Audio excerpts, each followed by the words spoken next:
viewers. My name is Mrs. Ibifuro Kengiami, Executive Director of the Center for Economic and Leadership Development and publisher of the Amazon Swatch magazine. The achievements of women in the fight against coronavirus and all other forms of challenges that exist in the world today cannot be overemphasized. With this ongoing pandemic, a subtle debate on whether women leaders are more successful at managing the coronavirus crisis have ensued. Reference have been made to the leadership style and achievements of female leaders in Finland, Germany, New Zealand, Norway, and Taiwan in this regard.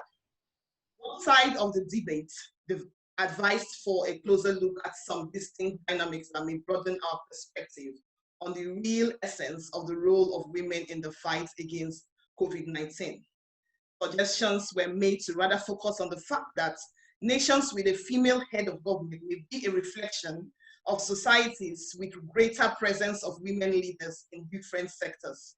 Hence, the theory that the challenges of the 21st century would require a greater involvement of both genders, which means more women to be able to generate a broader perspective and participation in handling the ever-emerging global problems, is more true in these unprecedented times than ever. However, these great achievements are to be attributable to all women leaders across board. Therefore, the Amazon Swatch magazine has dedicated this brand new series to highlight and explore the diverse achievements of women in these unprecedented times. And on this edition, I am excited to have Dr. Ije Jidenma, CEO, Leading Edge Consulting Nigeria, a leading human resources and organizational development firm she founded close to 20 years ago. Dr. Jidenma also serves as the managing partner of IRC Nigeria, a member firm of IRC Global Executive Search Partnership, ranked as their largest and fastest growing search alliance with footprints in 85 cities of the world across 6 continents. She is currently an independent non-executive director of First Bank Limited, a member of Women Corporate Directors, the world's largest membership organization and community of corporate board directors. She is also a member of the diversity group of IRC Global Executive Search Partnership. Dr. Jidenma is a fellow of Nigerian Institute of Management, Chartered Institute of Personnel, and serves as the Institute of Directors' second vice president and an alumnus of the Harvard Business School Leading Professional Service Firms program. And the list goes on and on. Welcome to this exclusive interview with the Amazon Swatch magazine, Dr. Ije Jidenma. Thank you very much. It's indeed my pleasure to have this chat with you. Thank you. You're welcome, ma'am. Now, going straight into the interview, firstly, by way of introduction, can you kindly tell us about the lessons you learned whilst growing up as a young girl and how this has contributed to who you have become today? Yes, thank you very much. Just a little correction. I'm the first vice president of the Institute of Directors. Oh. I'm not the second vice. Oh, so sorry. Anyway, my growing up was largely influenced by the sort of background I have in terms of the parents I'm blessed with.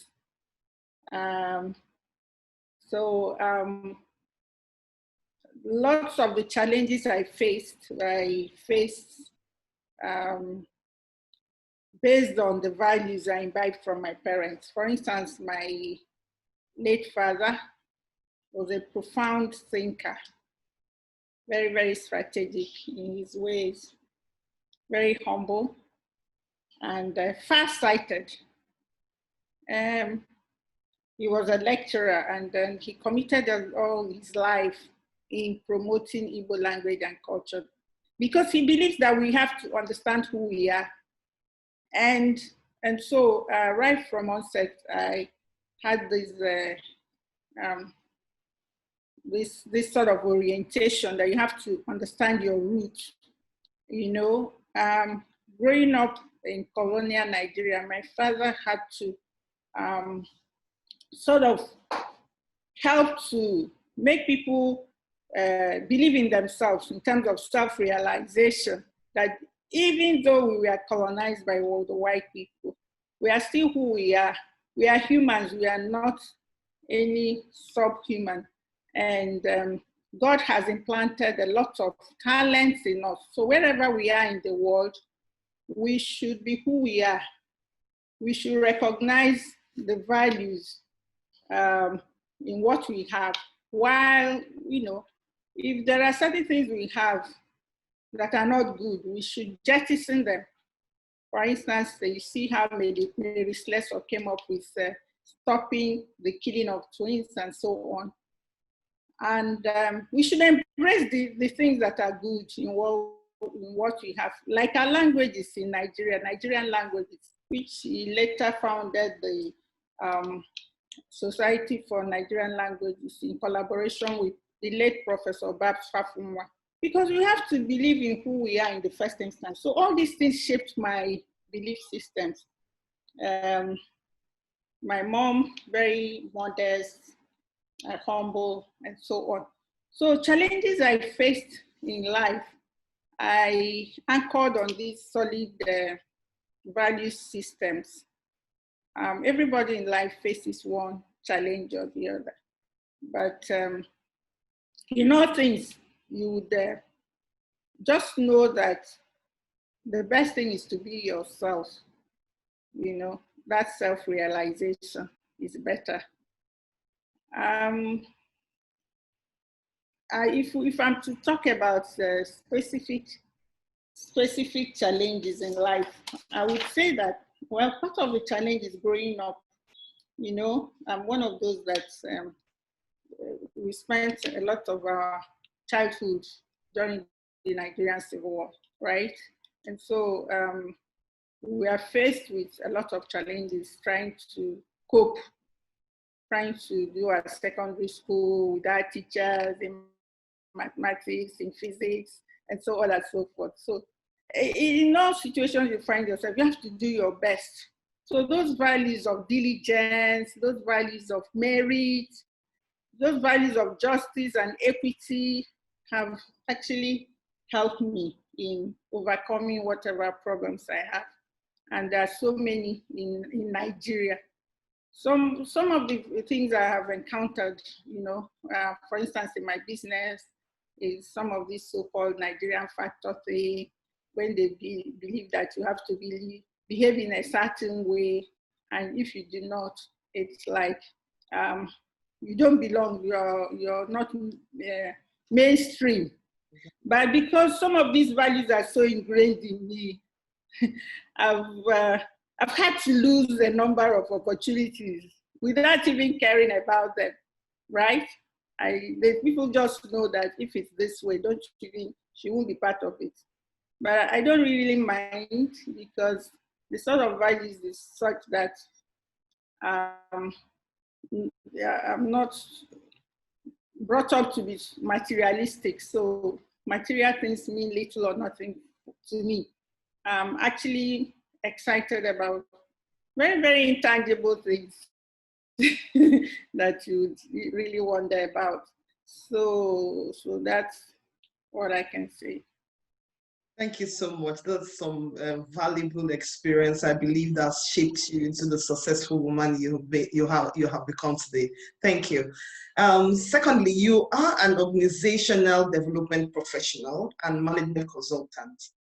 At this moment of crisis, where big businesses are facing the negative impacts of COVID-19 disruptions, what advice do you have for organizations in order to sustain their competitive edge? I would tell you that it's a difficult time, because we've not seen it in our generation. Even the past generations have not seen it. It's something that had happened, I think, 1918 was the last time. And I remember my grandfather, a reverend gentleman, whenever he was given his sermons, he used to talk about that influenza, he used to call it, that happened. And I never gave any thought to it thereafter in terms of researching to know what actually happened. So it's not something totally unusual, so something we are totally unprepared for, because everybody our firm Inclusive came into 2020 with a lot of goals, with a lot of energy and all that. And then this is what we see. People are operating from their homes and all that. But what I can tell them is that, you know, there's nothing new under the sun. And our enterprises have to survive. So it's a question of shift of mindset.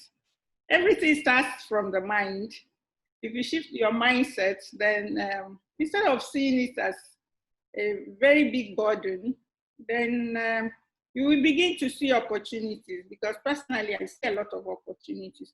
I see a lot of opportunities for resetting your firm. For instance, if you are someone that had been very reluctant in terms of embracing digitization or digital transformation, now it is clear that nobody can run away from it. So whether you're 80 years old, 70 years old, 60 years old, 50 years old, you know, you don't have any option but embrace the digital age.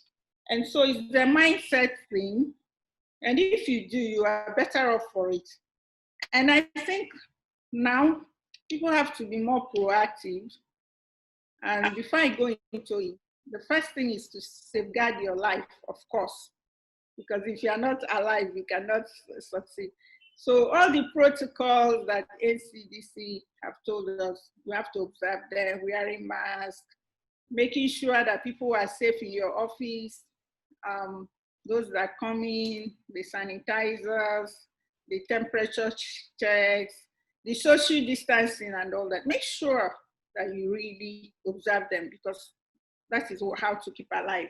So the next question, if you keep alive, is how to sustain your business. So now it's time for survival. Survival.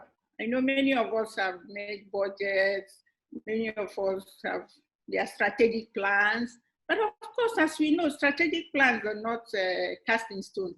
I mean, this is time to revisit them and review them in the light of the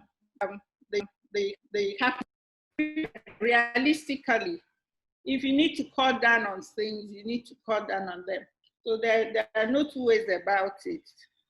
This is a year of survival, a year of business continuity. What would you do to ensure that your company survives? If you need to right size, so be it. If you need to sort of even cut staff remuneration, you will do it. But in doing that, there has to be empathy. You've talked about those women leaders and how they have led their countries. And I dare say that part of the secret is their leadership style. Now is the time to yourself be true. This is not time for grandstanding. This is not time for egoistic stuff. This is time for reality, time to be authentic leadership. That's what they're exhibiting. They have been realistic in their analysis and facing their challenges squarely. That's what it is about. It's not just about politicking. And so that's why they're succeeding. So this is what it calls for. It also calls for compassion. The way you relate to your staff, you have to carry them along. They have to know. And before you know it, I just finished a webinar on the board and the requirements for leading from the front. And truly, the way is to set the tone from the top. And before you know it, maybe executive management is already on their own, willingly saying that we are going to take 20% cut, 50% cut on the bonuses.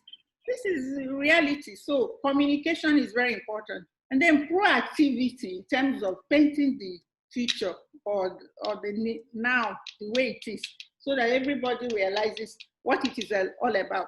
It's about conditioning people's minds. So a lot of psychology is involved in conditioning people's minds and expectations. And knowing that it's a long journey, let us survive today so that we can build tomorrow. I think that's the language. And then you start recalibrating in terms of your budget, in terms of business continuity plans. So many organizations, they have business continuity plans, even banks, they have options, and they switch over to them. You will ask me, what of the small enterprises? The same thing applies to them. You have to cut off things. You have to start looking at new ways of doing things. Like, I'm surprised there are so many women calling me, sending me notes online about that they can shop for me, they can go and buy stuff, they can deliver this or deliver that. So that is the way it is. Things have really changed. Majority of people are working from home. Some are working, alternating, they work from home, they work in the office to maintain social distance. Some are totally, so there's the hybrid. Some are working part-time, some full-time. So there are a wide variety of things. That is what is happening now. But there are opportunities there because there's a lot of flexibility. All those smart women that because they're looking after their kids, they can now do a lot of work from home. They can do that coding at their private time. They can serve that organization in Silicon Valley from their home. They can do a lot. That's the flexibility that is there. And even us, Nigeria, where labor is very cheap, we can be that Indian people providing, especially in IT, we are resourceful people. So these are a lot of opportunities that we can embrace. We have to embrace the opportunities, embrace technology, new sort of roles are emerging, you know, in the workplace. Wow, that's a great. Things like succession planning. In doing this, you see the Burundi thing, the Burundi experience that we learned. The head of state is late. God bless. May he so rest in peace. The second in command, and the third in command also having challenges with this COVID-19. So organizations cannot afford to put all their eggs in one basket. They must make sure that people in succession are kept, you know, they stay away from each other. The era of everybody getting along or taking the same vehicle or taking the same plane is past. You have to clearly, I know organizations even before COVID-19, in terms of risk management, an organization I sit on their board, we can't have all the board members that we are going for retreat go on the same plane or use the same airline, nothing like that. So we have to be more conscious of these things and have them become a way of life. And once they become a way of life and habit, it becomes second to nature to us. We cannot change it. That is what we are seeing in our time. And so we have to adapt, we have to survive. That's what it is about. And it's all over the world. So that's the good thing. And we can learn from others as well, how they are coping and modify it to suit our own environment.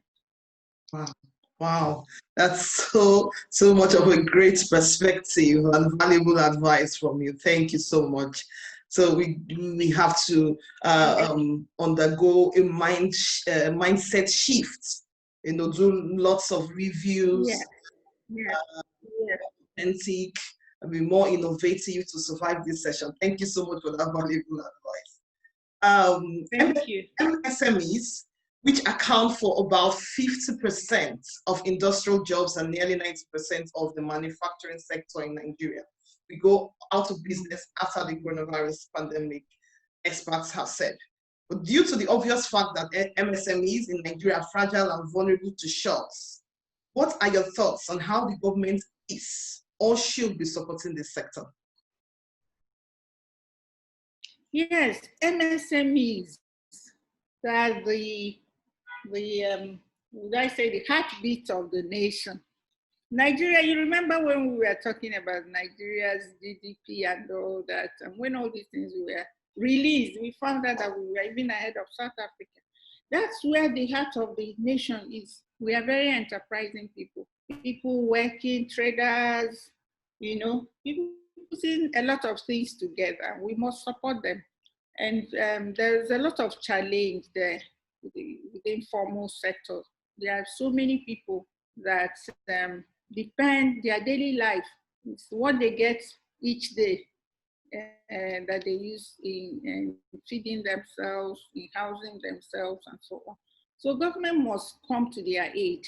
We've talked about palliatives, but I don't think we are doing enough in this country. I mean, in terms of the government itself. I expected a better, a more orderly way of doing things. With the BVN now, it's much easier to reach a number of people, you know, where you can put some money in their hands and they would be able to help them to survive.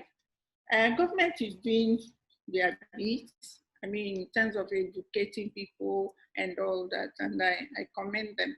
But there's also need for reorientation. Reorientation, a situation where some people are even doubting whether there's coronavirus. It's unthinkable. With the elite, we've watched China, we've watched Italy, we've watched US and all that. But for all you know, some of these people in Balogun, they may not even have time to be watching the trends and so on. So they don't understand what you're talking about. So there's a challenge for government, especially through National Orientation Agency, to break down these sort of things. I know Nigerians are not difficult people. If you come to their level and explain, oh, do you know that, yeah, it's difficult to start home, but do you know that if you don't, you are likely to die? Do you want to die at this time? You know, in a way that they will understand. I can tell you, many of them would say they would rather starve than die.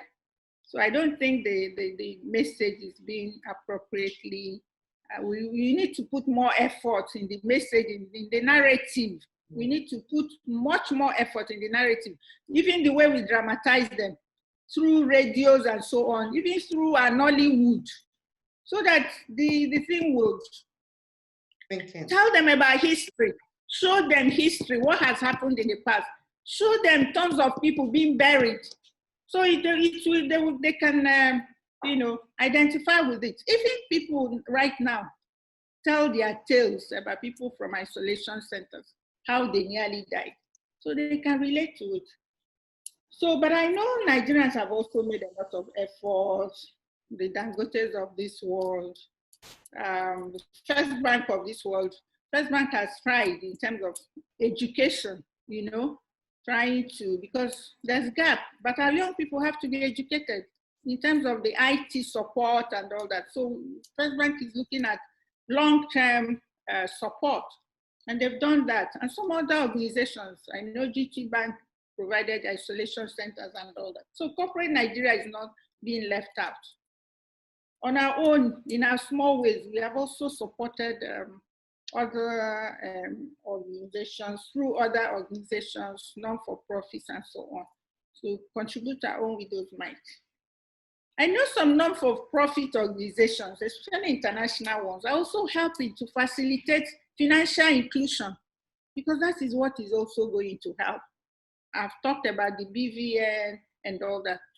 CBN is doing a lot, I must commend them.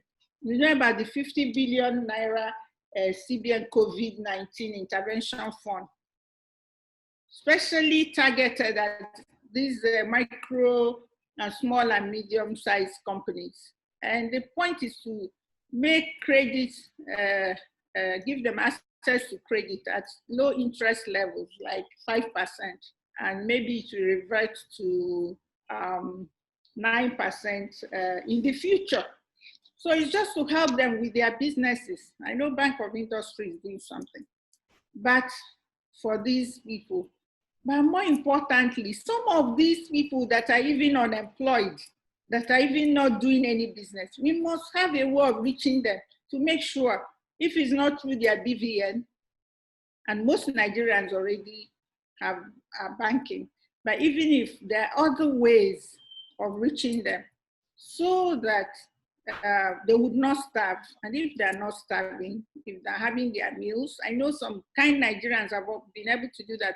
Even for instance, in my neighborhood, we kept feeding all the security people, you know, contributed money, and someone is serving them on daily basis and so on. So such things need to be encouraged. And our government have to do that through the grassroots. That's why we have local governments. They know the people. The traditional leaders, they know the people. All we need to do is to put some checks and balances. And if we really mean well, and we are very sincere about it, and do our best, you get some people to really do that. So I think we can do much more so that people would do what is needed. Someone cannot just, because you are struggling to feed yourself, expose yourself and die unduly. And when there are so many deaths as it's beginning to happen, now people are beginning to know people who are actually dying from this pandemic. Before it was like story. So it's beginning to dawn on people. So I would call for renewal of effort on the part of the government. Whatever they are doing, they need to do more. Even on the part of corporate Nigeria, we should continue to do what we are doing, because it's even in our own enlightened self-interest. As they say, the weakest link. If you do not, in a chain, if you don't take care of the weakest link, it will come back to you. Definitely. So that's what we need to do. Yeah. Thank you so much. Thank you. I agree with you. I agree with you absolutely. Communication is key for the average man, the average woman out there to know what is even available to them. What is the situation? What's the scenario like? What are we looking at? How dangerous is this? And what is available for them? Because most times what drives them is the desire to make money, the desire to make ends meet. So if there is the right communication, the right messaging on what is available for them out there, I think it will go a long way. Thank you so much. Thank you. The business environment is fast changing, also organizations and its people. As an executive search professional, what are some of the products or services you have designed to meet the unique needs of organizations in light of the current circumstances? Yes, thank you very much. In light of the current circumstances, we've been trying to do our own bits. Recently, we did a webinar on one of our products, would I say call it product or service. It's called the GC Index, which is GC meaning game-changing index, right? Today's world needs game changers. You can agree with me.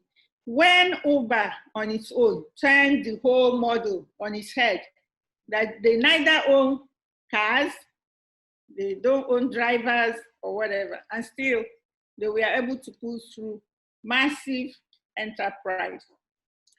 You know, you see the Facebook of this world, the Googles of this world. So things are really, really changing. And what it means is that you need people who can think outside the box. People, and we've always had such people. It's just that the normal course of things, we don't even recognize them. At times they get frustrated and they leave organizations and stuff like that. But we are saying now that we need all sorts of people on the till. The GC Index is about understanding your proclivities. We have like 5 proclivities. We have people who are game changers. We have people who are strategists, people who are what we call playmakers, people who are polishers, and people who are implementers. So you play to your strengths. Some people are people of ideas, some task-oriented, whereas some people are people-oriented. And you need this sort of people to succeed. Why you need your game changer? You need people to anchor those ideas. Otherwise, the ideas, like for the strategies, we hang in the air. You need someone to bring it to bear. There are people waiting for you to finish with your ideas and just say, is it ready to go? And they run with it. So you need, as you are building your teams across board, right from the board level to executive management level to down to the graduate training levels, you are bringing, you know what kind of team you want. And then you know the sort of people to put in those teams so they can work in harmony. So that's what we are trying to, one of the products we are selling to the Nigerian organizations, they need to know across board what they have. Because you cannot be talking of innovation, you cannot without knowing who you have and in what their placements are like.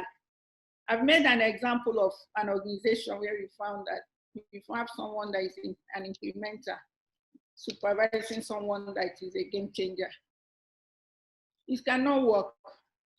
So no type is superior to the other, but the point is, let us make the best.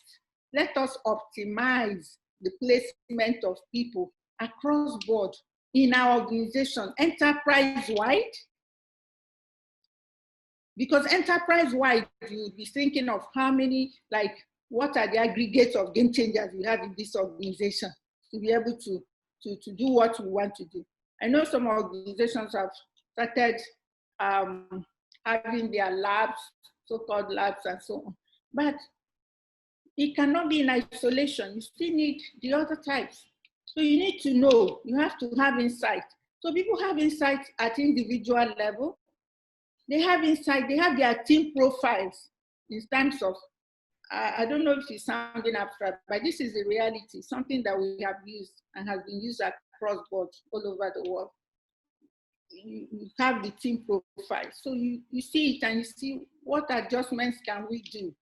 You understand what I'm saying? You're trying to bring an executive, a new executive director, for instance. For instance, there's a search we're embarking on now. So you want to know if the others are this type, maybe we need this type, right? You know, at times, subconsciously, people are, when they search or when they bring people on board, even at their boards, they tend to bring people who are like them without knowing that they need some people to complement them, right? If you are all thinking the same way, I've had to do a board evaluation where I found out that, with the exception of one person in a board of almost 10, all of them were extroverted. But that should not be, because it means they all think in a certain way. They're always on the go. But we need some time to reflect. We need somebody to serve as someone to sort of slow down things so that you can reflect, think about it, sleep over it, and come up with best solution. So all of them are good, but you need different and diverse things. So apart from that, we are also looking at well-being, total well-being of people. Because these days you hear about murders, you hear about suicide, all sorts of things, because people are not used to living this way. People who are used to expressing themselves, some of them now, they cannot even go and exercise. They cannot even leave their houses. And it's really a big issue. So we are bringing to the market some, stress, some stress things, online stress management tools, so that you can also have people, psychologists, help people in organizations for total well-being, total alignment, because you have to be well in mind, body, and soul for you to bring out the best in you. But if people have been having issues and stop repressing them and there's no way of bringing them out or solving them, then you have a lot of problems in your hands. So these are some of the ways that we are beginning to try to help, especially things that this COVID-19 has thrown up. Even in terms of culture, now you have to have a deliberate way of building your culture, because when you have some people working from home, some are working from the office, some are working part-time, some are working full-time, some are working across geographies. Some people are in UK, US, South Africa, and so on. You have to have a way, because you need to have a consistency in terms of what you value as an organization. And then you are able to define them. If you want trust, then there are certain things, elements you have to put in place to engender trust. If you have once merit-driven performance appraiser, then you have to teach your people how to set targets and so on, real targets that can be examined. Some are even talking about web-based performance management. So these are some of the things that are called for, so that there will be trust within the system. You know, people, there will be commitment and so on. But if you don't, everywhere is scattered. People don't know what they're doing. Some people stay at home, they're not even working. They give you all sorts of excuses.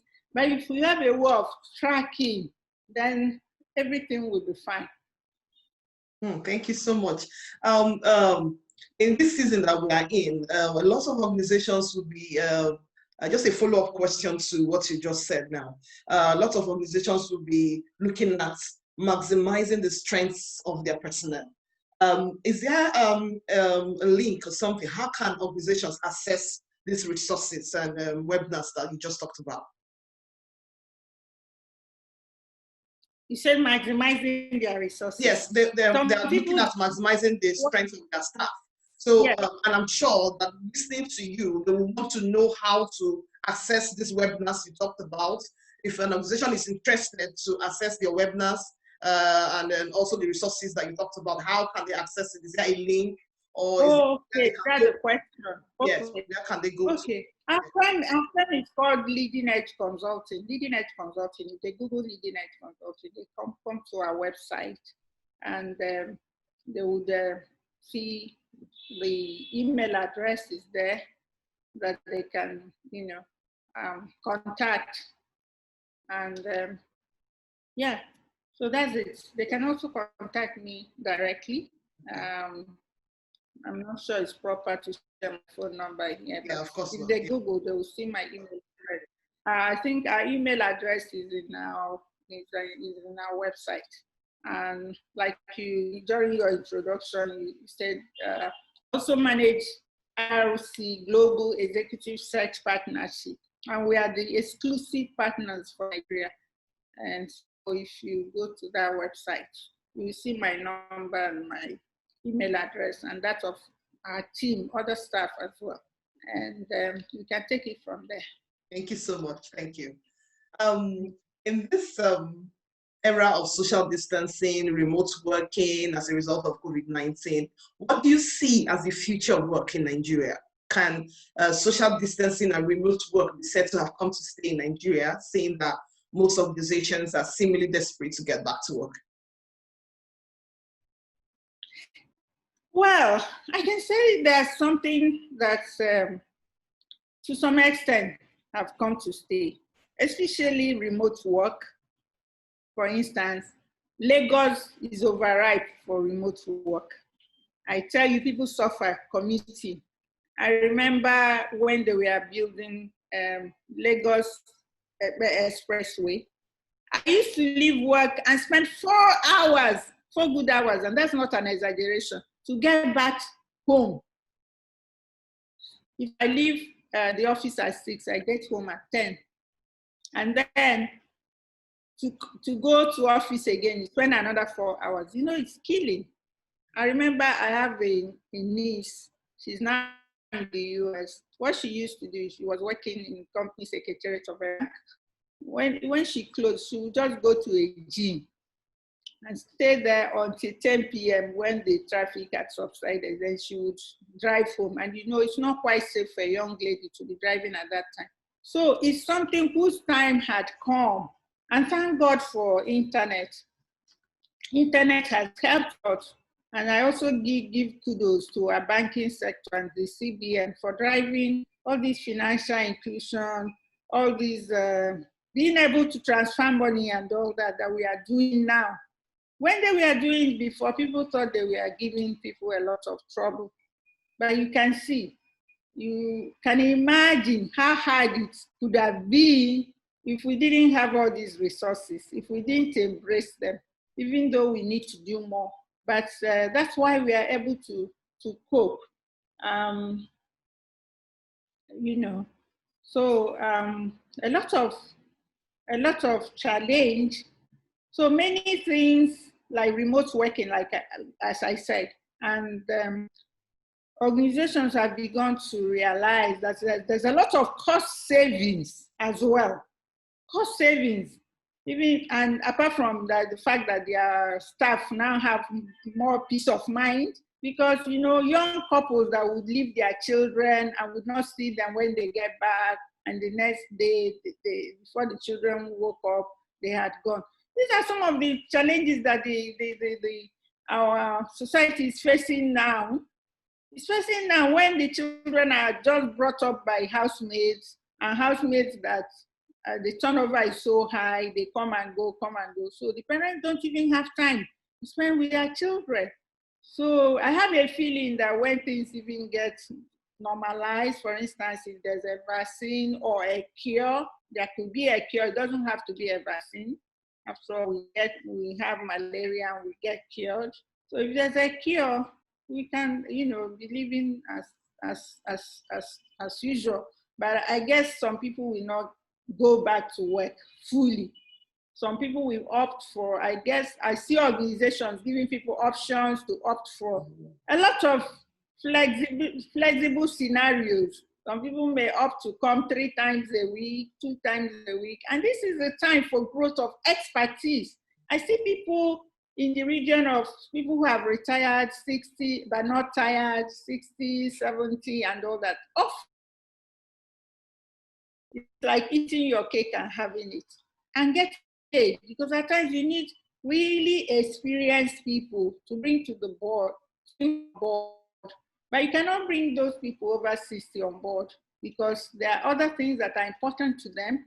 But if they can, they will get fulfillment working for you on a part-time basis, and also be able to do things they want to do. So that's how this technology, or embracing technology in COVID, is going to help us. I can see things like social distancing continuing, you know, it depends on the threat. Once there's still the threat of, you know, it may not be COVID-19, could be another virus and all that. So I believe it's going to significantly affect our way of life. Even the business travels, you know, it came to a stage that people are going for one business, coming back at the airport without going home, flying to another place in the name of globalization. But now we know that with videos, just like you're talking to me now, I don't know where you are. I think you are in London. Yes, I'm here in Lagos now. Yeah, UK, yeah, that's true. So you can find out that we can do a lot of things without necessarily hopping into the plane. And yeah. That's true. So that's what I think. Excellent, excellent. You were involved in humanitarian services, especially through non-profit initiatives, such as the Ije Jidenma Foundation. Please tell us more about this foundation and your humanitarian services. Okay. Ije Jidenma Foundation was set up in 2007 in memory of my husband, who died in 2006, a year after his death. And the essence of starting the foundation was that his death was very, very shocking to me, because it was very, very sudden. A professional, an architect that believed in service, selfless service. He served as commissioner for works in Anambra State and commissioner for commerce and industry. And he gave his all without counting the cost. So by nature, he's selfless in his orientation. I think just like my dad, so I found myself in the middle of 2 people who are extremely selfless. And I thought we shared views together, and it's like, it's also selfish in a way, because it's like I can't afford to have all his dreams die. It's like living his dream.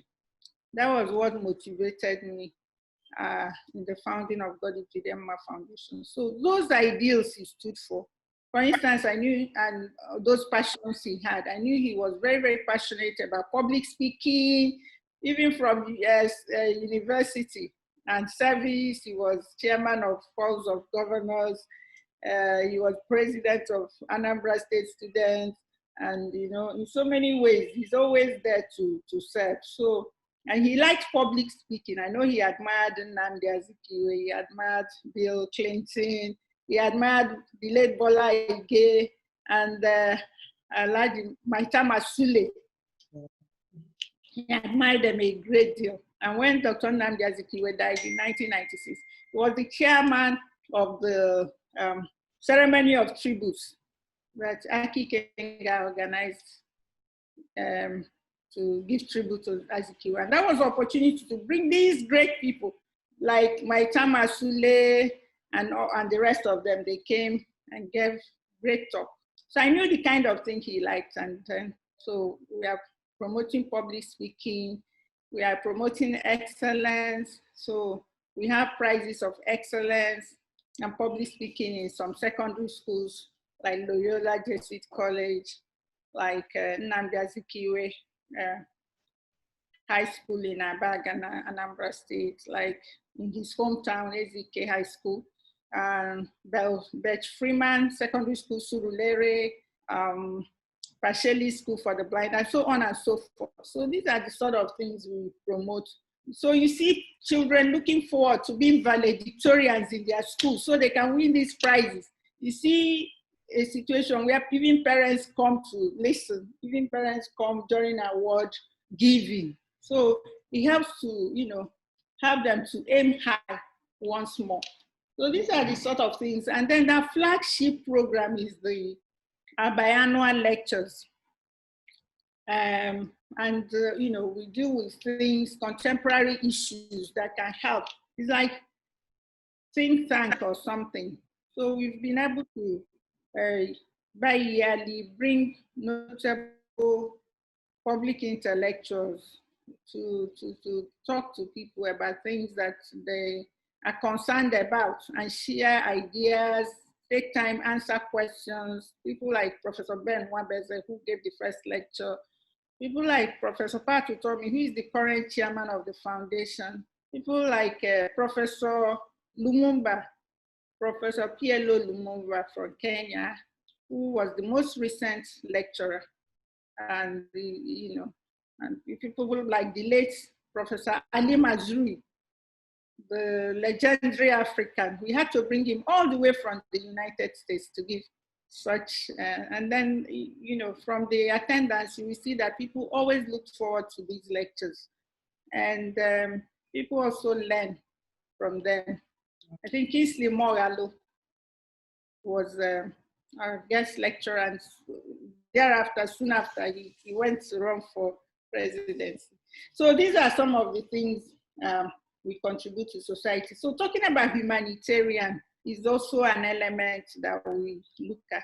So far, we've not done as much as we want to do, but we've concentrated on widows and old women, you know, in our societies, like in the villages. They don't have pensions. So as they grow older, it's like their children are what is their pension, literally. That's what my husband used to tell me. Because when we went to villages, he would go and be visiting some old women, especially unmarried ones. And I'm like, what is, when I asked him, he said, you know, they don't have children, nobody to send money to them. You know, some of these other people, they have people sending money from America, from wherever.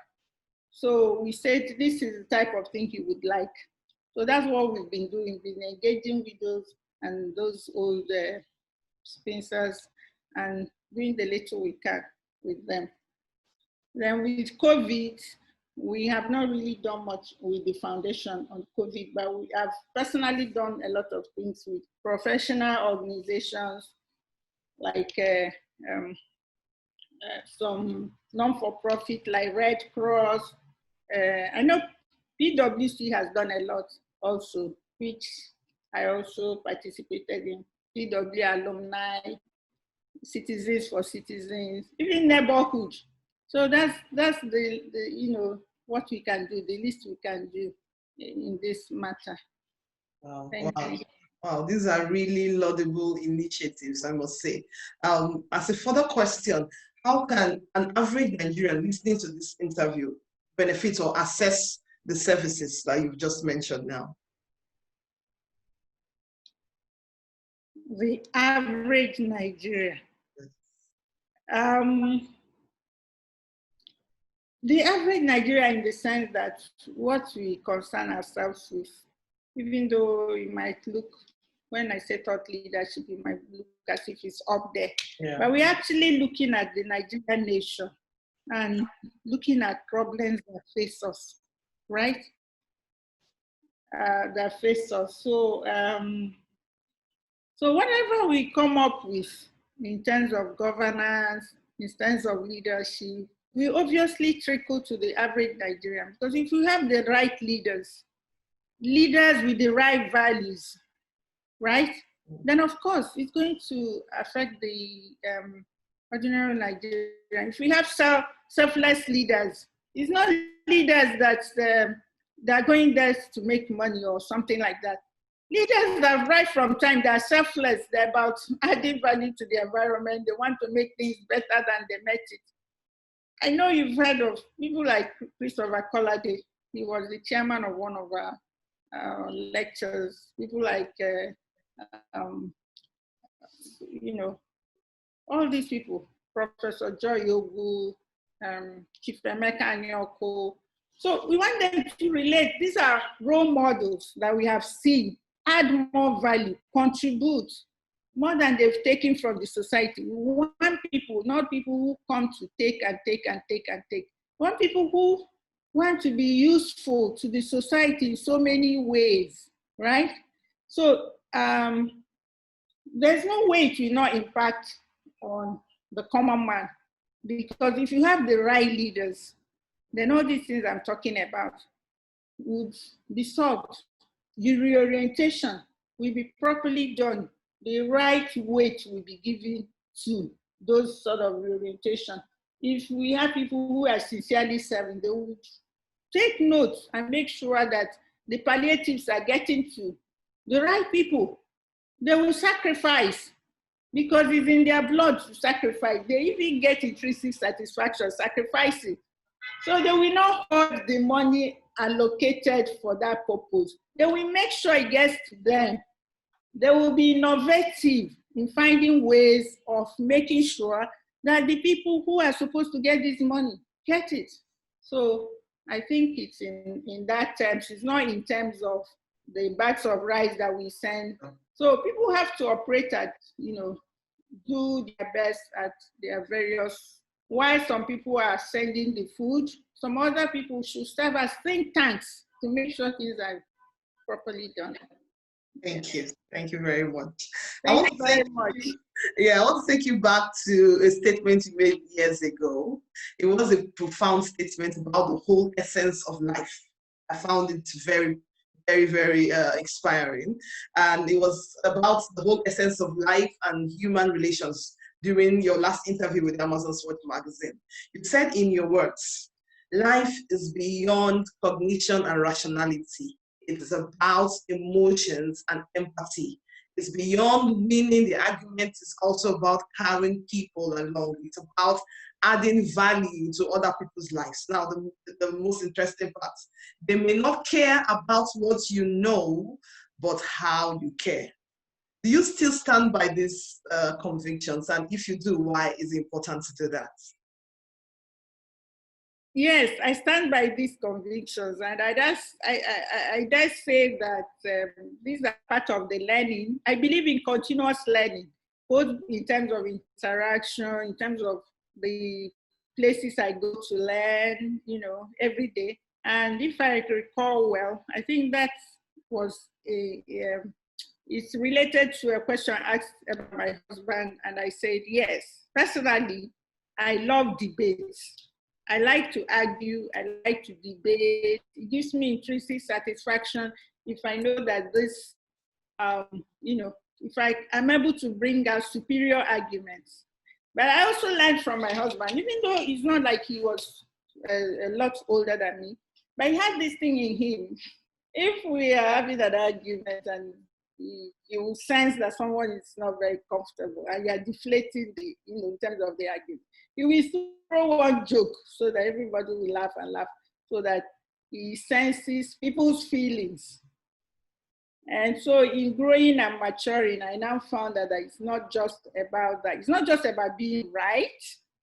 You also have to care about people, because if you are right at the same time you're very bad, it might not all go well in terms of team building and so on. So increasingly, I've grown to realize that, because in leadership, these are some of the things you have to come to terms with. And like you rightly said, you gave examples of those leaders in those countries. Empathy is part of it. Empathy, they want to know that you care. You may have the best ideas, but if you don't care for them, they don't really care. So if you really want to get them as your followers, you have to care and demonstrate it. So that I still stand by it, because you need a lot of it. You need a lot of empathy, even while trying to explain things to them, that we know that you are doing it in their own interest, even if it's tough, but you need to have a way of connecting with them so that they will understand that ultimately, yes, you are doing these things. It's just like children, to understand that ultimately this is in my own interest, even though it might be tough love and stuff like that. So I still stand by it. And if you really want to grow as a leader, you need a lot of that for you to grow. Wow, thank you. Very, very profound statement. And I think just a summary on a couple of what you just said, that is what's the people factor should be what every leader should be thinking of when providing, if they want to provide true, meaningful, and sustainable development in their communities. Thank you. I really appreciate that.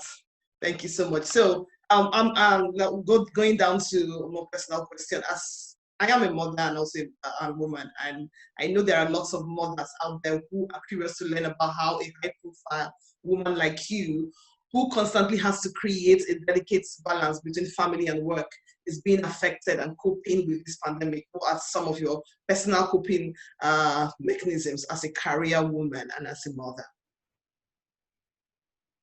I like the word you have cleverly chosen, delicate, because it's delicate indeed. I don't know anybody that has fully mastered it, to be honest with you. It's still work in progress. But I do a number of things that have helped me to cope. Part of what I've done now in view of COVID, or well, it was before COVID, because I told you Lagos is ripe for resetting. We had to find an office that is very close to my house. So it's almost like just trekking to my office. So that helped in terms of being able to juggle all these things, not just the work, but of course, you know, all the activities in Institute of Directors, a lot of functions, a lot of meetings, committee meetings, board meetings. And this helps me to juggle things. So you don't stay 3 hours on the road and stuff like that. Also, increasingly, if you are better organized, it also helps in in getting things done. You have things arranged in a particular way so that it doesn't, people don't just disturb. Because there's a situation, there are things people take for granted, but these things can cause enormous problems for people if you are not organized. You might just be looking for that charger to engage in this conversation that we are having. I look for it forever, and the time passes. But if you have definite places you put them, if possible, have them have options, other options. And in Nigeria we have many options. What I do is you have 2-3 scenarios of things. So if this doesn't happen, this happens. If this doesn't happen, it's only in Nigeria that you can, if you really want to get somewhere, you can call the person up to 20 times before you succeed. So these are some of the things that keep us going and making us as tough as we can possibly be.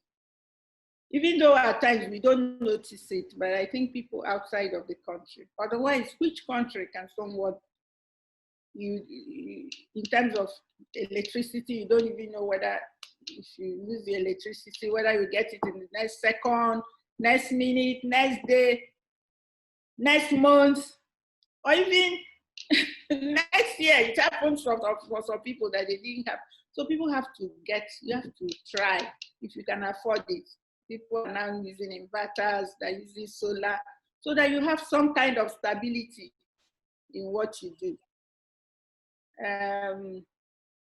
in terms of balancing the work, increasingly, and that is the position of the future, the walls separating work and home are increasingly being collapsed.